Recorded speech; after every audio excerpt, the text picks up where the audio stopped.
بسم اللہ الرحمن الرحیم۔ السلام علیکم۔ شروع اللہ کے ببرکت نام سے جو دونوں جہاں کا مالک ہے۔ میں روحیل یعقوب آپ کو اپنے چینل روحیل ٹاک میں خوش آمدید کہتا ہوں۔ یہ کہانی ہے ایک شادی شدہ لڑکی کی۔ میری ایک سہیلی ہانیہ نے مجھے اپنے گھر آنے کی دعوت دی۔ ہانیہ انٹرنیٹ کا بکثرت استعمال کرتی تھی۔ ہانیہ نے میرے دل میں اس دنیا کو دیکھنے، جاننے اور استعمال کرنے کے شوق کو خوب بھڑکایا۔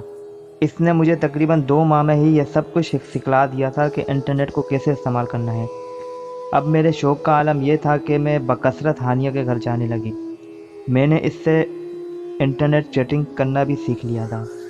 ان 2 ماہ کے دوران میری اپنے شوہر سے ہر وقت جنگ چھڑی رہتی کہ وہ گھر میں انٹرنیٹ لگوائے، لیکن وہ اس چیز کے سخت خلاف تھا۔ مگر میں نے اس کو یہ کہہ کر قائل کر لیا کہ آپ کے جانے کے بعد میں تنہائی کا شکار ہو جاتی ہوں اور سخت اکتہاڑ میں مبتلا رہتی ہوں۔ میں نے یہ دلیل دی کہ میری تمام سہیلیوں کے پاس انٹرنیٹ کنیکشن ہے، وہ استعمال کرتی ہیں۔ آخر کار میرا شوہر قائل ہو گیا، مگر کاش وہ قائل نہ ہوا ہوتا۔ اب میں نے روزانہ اپنی سہیلیوں سے چیٹنگ کرنا شروع کر دی۔ میں کئی گھنٹے کمپیوٹر پر بیٹھی رہتی۔ اب تو میں یہ تمنا کرنے لگی تھی کہ میرا شوہر زیادہ سے زیادہ گھر سے باہر رہے۔ میں اپنے شوہر سے بہت پیار کرتی تھی۔ اس نے بھی میرے کسی معاملے میں کبھی کمی پیشی کوتاہی نہیں برتی۔ ہمارے مالی حالات اتنے اچھے نہیں تھے، مگر پھر بھی میرا شوہر میری ہر فرمائش پوری کرتا تھا۔ گزرتے وقت کے ساتھ میں یہ محسوس کرنے لگی کہ انٹرنیٹ پر اب میرا دل زیادہ بہلتا ہے۔ میری حالت یہ ہو گئی کہ اب میں اپنے والدین کو بھی ملنے نہیں جاتی تھی، جبکہ اس سے قبل ہم ہر 15 دن کے بعد ملنے کے لیے جایا کرتے تھے۔ وقت گزرتا گیا اور میں روز بروز نئے لوگوں سے چیٹ کی گرویدہ اور دلدارہ ہوتی گئی۔ بچوں کی تربیت کا مسئلہ میں نے نوکرانی پر ڈال دیا تھا۔ یہ تو میں جانتی تھی کہ میرا شوہر کب جاتا ہے اور کب آتا ہے، اس لیے اس کی آمد سے قبل ہی میں انٹرنیٹ اور کمپیوٹر کو آف کر دیتی تھی۔ پہلے میں اپنے شوہر کے گھر آنے پر بن سنور کر اچھی صورت اختیار کر لیا کرتی تھی، لیکن اب میرا بناؤ سنگار کم ہوتے ہوتے ختم ہی ہو گیا۔ میں انٹرنیٹ کی اس حد تک دیوانی ہو گئی تھی کہ اپنے شوہر کے سو جانے پر چپکے سے چوری چھپے کمپیوٹر والے کمرے میں چلی جاتی اور اس کے اٹھنے کے وقت سے پہلے چپکے سے دوبارہ بستر پر آ دبکتی تھی۔ میرے شوہر کو یہ احساس ہونے لگا تھا کہ میں بچوں کی تربیت میں لاپرواہی برت رہی ہوں۔ اس بات کو لے کر اس نے مجھے کئی دفعہ ڈانٹ ڈپٹ بھی کی، جس پر میں جھوٹ موٹ کر رونے لگتی اور اس کو مجھ پر ترس آ جاتا۔ اپنے شوہر کی اسی جذبات سے میں نے خوب ناجائز فائدہ اٹھایا۔ مختصر یہ کہ میں ہر چیز سے لاپرواہی برتنے لگی تھی، یہاں تک کہ شوہر سے بھی پہلے میری حالت یہ ہوتی کہ میں اس کے گھر سے باہر ہونے کی صورت میں 10 مرتبہ اسے فون کیا کرتی تھی اور صرف اس کی آواز سننا چاہتی تھی۔ جب سے انٹرنیٹ میری دنیا میں آیا تھا، وہ میری آواز سننے سے محروم ہو گیا تھا۔ اب میرے شوہر کو انٹرنیٹ پر بہت غصہ آنے لگا تھا۔ میں مختلف ناموں سے لوگوں سے چیٹ کیا کرتی تھی۔ مجھے صرف چیٹنگ کرنا پسند تھا، اس سے کچھ فرق نہیں پڑتا تھا کہ میں لڑکے سے چیٹ کر رہی ہوں یا لڑکی سے۔ ایک دن میں کمپیوٹر پر بیٹھی اور کسی لڑکے سے چیٹ کرنے لگی۔ مجھے اس سے بات کرنا اچھا لگ رہا تھا۔ اب میں روزانہ اس لڑکے سے بات کرنے لگی۔ وقت گزرنے کے ساتھ ساتھ ہمارے تعلقات گہرے ہوتے گئے۔ وہ مجھے اپنی میٹھی باتوں سے اپنی طرف کھینچتا چلا گیا۔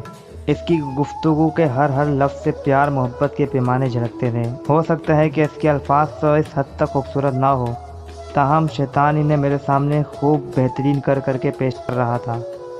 آج تک ہماری ساری گفتگو چیٹنگ کے ذریعے صرف تحریری تھی۔ ایک دن اس نے میری آواز سننے کا مطالبہ کر دیا۔ میں نے یہ کہہ کر حامی بھلف ایک دفعہ بات کروں گی۔ اگرچہ مطلوبہ سسٹم اتنا معیاری نہ تھا، تاہم اس کی آواز بہت ہی پیاری اور اس کی گفتگو انتہائی شیریں اور دل موہ لینے والی تھی۔ اس نے بتایا تمہاری آواز صحیح نہیں آ رہی، لہذا تم اپنا موبائل نمبر دو۔ میں نے اسے انکار کر دیا۔ میں جانتی تھی کہ شیطان مردود میرے سر پر سوار ہے۔ میرے دل میں بھی اس سے بات کرنے کی چاہ موجود تھی۔ اب وہ دن آ گیا کہ میں نے اس سے فون پر بات کی۔ اب میں روزانہ 8 گھنٹے انٹرنیٹ پر بیٹھی رہتی۔ مجھے اپنے شوہر کا اب زیادہ گھر پہ رہنا برا لگتا تھا، بلکہ میں تو اس کو کئی دفعہ الٹی سیدھی سنا بھی چکی تھی۔ میں نے اسے اب یہ کہنا شروع کر دیا کہ آپ کوئی چھوٹی موٹی پارٹ ٹائم ڈیوٹی کیوں نہیں کر لیتے، قرضے بھی ختم ہو جائیں گے ہمارے، اور مختلف جو قسطیں ہیں ہماری، اس سے بھی ہماری جان چھوٹ جائے گی۔ اس نے اس میں بھی حامی بھر لیا اور کسی دوست کے ساتھ دکان پہ کام کرنے لگا۔ اس کے بعد تو میں زیادہ تر انٹرنیٹ پر وقت گزارتی تھی۔ انٹرنیٹ پر موجود شخص کے ساتھ میری دوستی محبت میں بدل گئی۔ اب ہم روز فون پر گفتگو کیا کرتے تھے۔ جب کئی مرتبہ اس نے میری آواز سن لی، بلکہ خوب دل بھر کر سن لی، تو اس نے اصرار و مطالبہ شروع کر دیا کہ وہ مجھے دیکھنا چاہتا ہے۔ مجھے بھی اس سے ملنے کا اشتیاق تھا۔ میں نے اس کا یہ مطالبہ ایک شرط پر قبول کر لیا کہ ہماری یہ پہلی اور آخری ملاقات ہوگی۔ اس نے میری یہ بات مان لی اور ہم نے ایک مارکیٹ میں ملاقات کی۔ وہ مجھے پہلی نظر میں ہی بھا گیا تھا، بلکہ شیطان نے اسے میری نگاہوں میں خوبصورت بنا کر پیش کیا۔ میرا شوہر بدصورت تو نہیں تھا، لیکن شیطان حرام کو بنا سنوار کر پیش کرتا ہے۔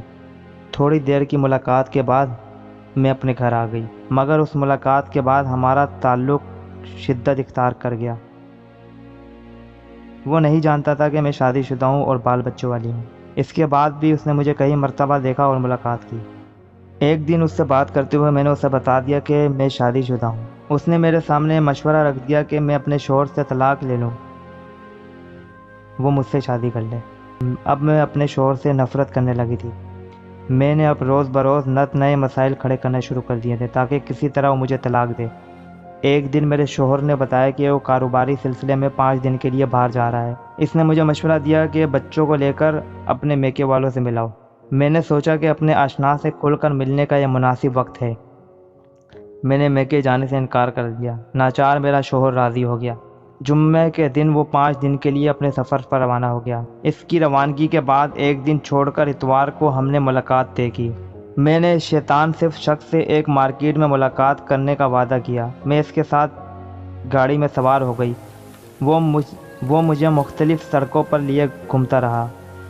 میری زندگی کا یہ پہلا موقع تھا کہ میں کسی اجنبی کے ساتھ باہر گئی تھی، اس لیے میں کچھ پریشانی میں مبتلا تھی۔ اس نے مجھے باتوں میں الجھانا شروع کر دیا اور مجھے پتہ ہی نہیں چلا کہ وہ مجھے ایسی جگہ لے گیا جسے میں جانتی نہیں تھی۔ وہ جگہ بہت اندھیری تھی، کوئی باغیچہ یا فارم ہاؤس لگتا تھا۔ یہ کون سی جگہ ہے؟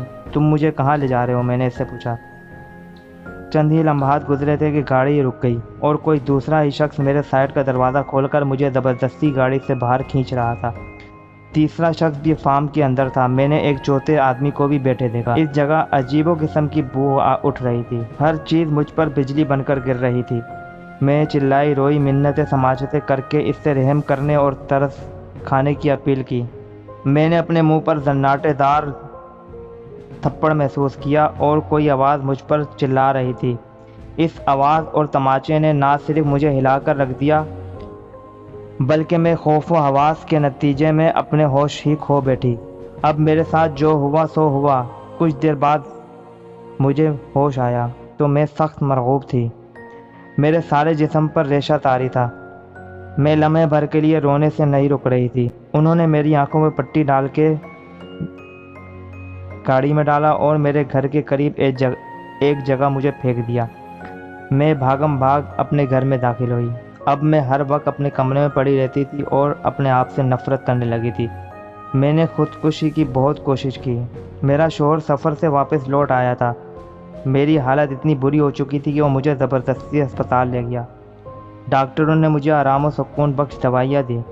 میں نے شوہر سے التجا کی کہ وہ مجھے میرے میکے چھوڑائے۔ میں بہت روتی اور میرے گھر والے کچھ نہ کر سکتے تھے۔ ان کا خیال میرے شوہر سے کسی وجہ سے ناچاکی ہو گئی ہے۔ میرے والد نے میرے شوہر سے الہام و تفہیم کی کوشش کی، لیکن وہ کسی نتیجے پر نہ پہنچے، کیونکہ میرے شوہر کو دراصل کسی بات کا علم ہی نہ تھا اور نہ کسی دوسرے کو مجھ پر بیتنے والی سانحہ کی خبر تھی کہ ان گھٹیا لوگوں نے مجھے کس بڑی ذلت میں مبتلا کر دیا تھا۔ اب میں یہ کلمات انتہائی نقاہت کے عالم میں فراش مرض پر پڑھی لکھ رہی ہوں، جو ہو سکتا ہے میرے لیے بستر مرگ بن جائے۔ شاید میری یہ داستان عبرت انٹرنیٹ پر دوستیاں کرنے والی اور چیٹنگ کرنے کی شوقین لڑکیوں کی اصلاح کا سبب بن جائے اور میرے گناہوں کا کفارہ بن جائے اور آخرت میں میری نجات ہو جائے۔ 2021 سوشل میڈیا کا دور ہے، انٹرنیٹ کا دور ہے۔ ہر شخص فیس بک، ٹویٹر، انٹرنیٹ اسی میں لگا ہوا ہے۔ طرح طرح کی اپلیکیشن آ گئی ہیں جس میں لڑکیاں لڑکے چیٹنگ کرتے ہیں، رات بھر لگے رہتے ہیں۔ پتہ نہیں ہے نہ لڑکی لڑکے کو جانتی ہے نہ لڑکیاں لڑکے کو جانتی ہیں۔ پھر آخرکار اسی طرح کے واقعات رونما ہوتے ہیں، جیسا کہ کہانی میں بیان کیا گیا۔ اللہ تعالیٰ ہر لڑکی کی عصمت کو محفوظ رکھے۔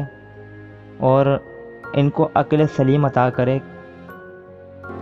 کہانی اگر آپ کو پسند آئی ہو تو میرے چینل کو سبسکرائب کیجیے اور اس ویڈیو کو لائک ضرور کیجیے گا، اور ہو سکے تو لازمی اس ویڈیو کو، اس کہانی کو اپنے سوشل میڈیا پلیٹ فارم پر شیئر کر دیجیے گا۔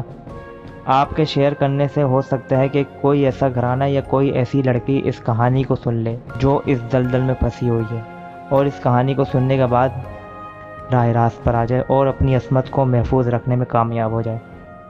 ملتے ہیں اسی طرح کی اگلی سبق آموز کہانی کے ساتھ، تب تک کے لیے اللہ حافظ۔